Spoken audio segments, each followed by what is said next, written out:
This is a police station.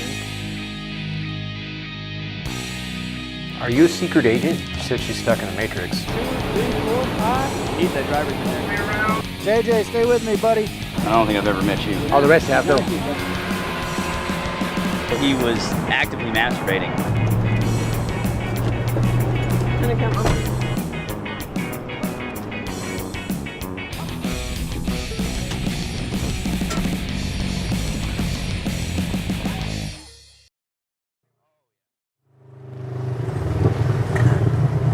Poke our head real quick. Police Hello. department. How are you guys?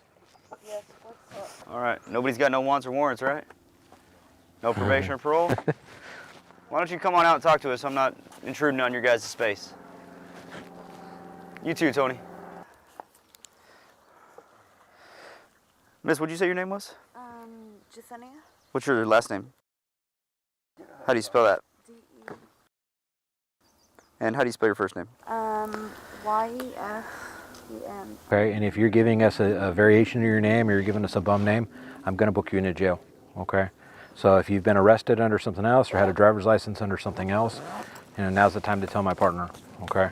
What we're trying to do is make sure, like you told me, you already told me you're on probation, right? You already told me you may have a warrant, so it ain't no big thing, but Right. when you lie about stuff, it's going to make it worse than it needs to be. Yeah. Okay? I'm not trying to put an on-view charge on you right now, but if you're knowingly providing a false name, then that's a disrespect. That's an issue that I'm not willing to overlook. Okay, what's your real name, dear? Huh? What's your real name, or what is your parole or probation under? I'm not really sure. Like, if you... How many names have you gone by? How many names? Do you know your social, or do you have any identifying numbers that we can verify who you are? Or? No, it's just the same answer for that. Just... Do you understand what it looks like right now? I mean, you're. Kind of, because I was trying to do some credits for you guys, because No, I get all that, but I asked this gentleman his name. He's going to tell me his name, right? It's verifiable. Hey, man, you got a misdemeanor warrant. Put yourself on calendar. Take care of it. That's it. It's That's just the frustrated us conversation. when we get lied to like this. You're already telling us that you haven't been checking in and that you're on probation. Okay, those are two things that we're just trying to verify. That's it. Okay? If you got a warrant, you got a warrant. If not, no big deal. If it's a misdemeanor warrant or if it's something that we're able to work with you with, we're more than willing to work. But the thing that I don't like, and the thing that, my line is I don't like being lied to. It's a basic human courtesy. I'm not talking to you guys. I'm not talking down to you guys. We're having a conversation over here because I'm legitimately interested in how he ended up where he is. Okay? But you can't base a relationship off of lies. So any common courtesy that I would like to try and extend to you right now is going to go out the window if you're lying to me. You see where I'm at? So that's why I'm asking if there are any other names that you could have gone by that the system would have you in, so we can verify your identity, so I know exactly who I'm talking to, make sure you're not America's Most Wanted, and then we're going to call it a day. I'm going to wish you well, and I'm going to, hope the best for you, and we're going to move on down the road. That is the goal. But if you're lying to me, then I'm gonna start cutting paper, and then you're going to jail. You see where I'm at? Okay. So I'll give you one last opportunity to tell me your real name, real date of birth, and all that. Otherwise, I'm going to throw you in handcuffs. I'm going to drive you up to my station here. I'll fingerprint you there. I'll find out who your true identity is. Then I'll book you into jail.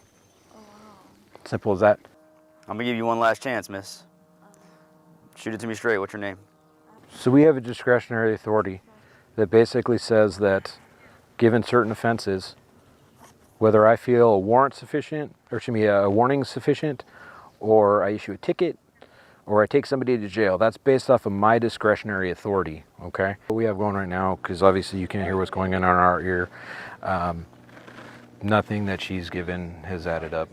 Physical descriptors, tattoos, stuff to that effect, they don't add up. So we're trying to verify her identity. We have resources that we're able to, based off a photograph, we can, track that way, or if we're inclined, we can place her under arrest, take her to the jail, and live scan her there, and then we'll find out who she is. She's already admitted to that she probably has a warrant and that she's on probation. So the information that she's providing comes back to a blonde female. Physical descriptors don't match in any way. There's no tattoos that coincide with the ones that we clearly see on her right here. And as part of the booking process, they'll take photos of her and all her tattoos, so then the way it's traceable later on. That person exists. That's a real person. which is a felony. So well, that means you just committed a felony by giving me that name. Stand up. Put your hands behind your back. Your hands behind your back. Are you sure? Because, like, everybody's gonna... why am I going into for jail? Your name. You have to tell them your name. I properly. did. No, you're not. I did. I don't want to go into for jail. Nobody wants to go. Huh? Nobody wants to go. And I'll be honest with you, that was not our intent when we came by to say what's up.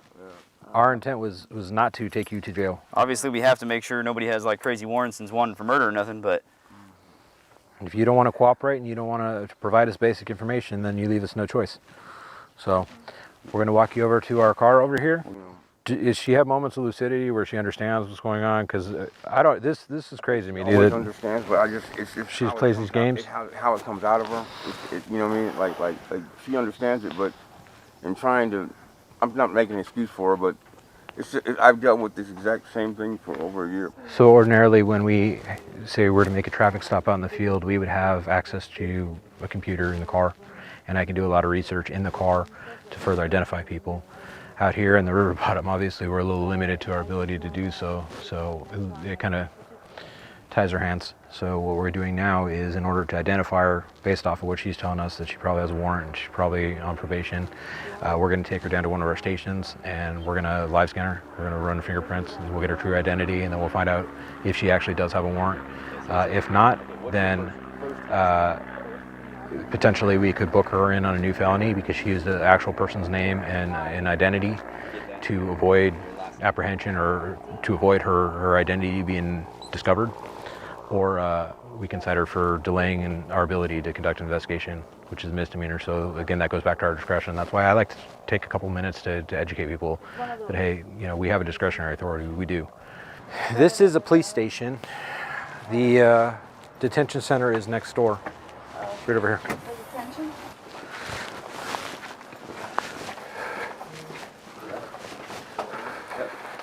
Go.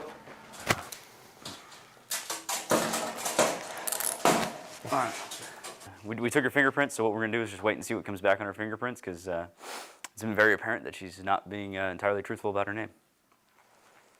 The people that have felony warrants don't want to go to jail, and they know they have them. So after doing some research and getting her fingerprints and figuring out who she was, it turns out that she has a felony warrant out of Santa Barbara. So she got booked into jail on the warrant, and then she's going to end up getting extradited or transported back up to Santa Barbara, where she can answer up for that felony warrant.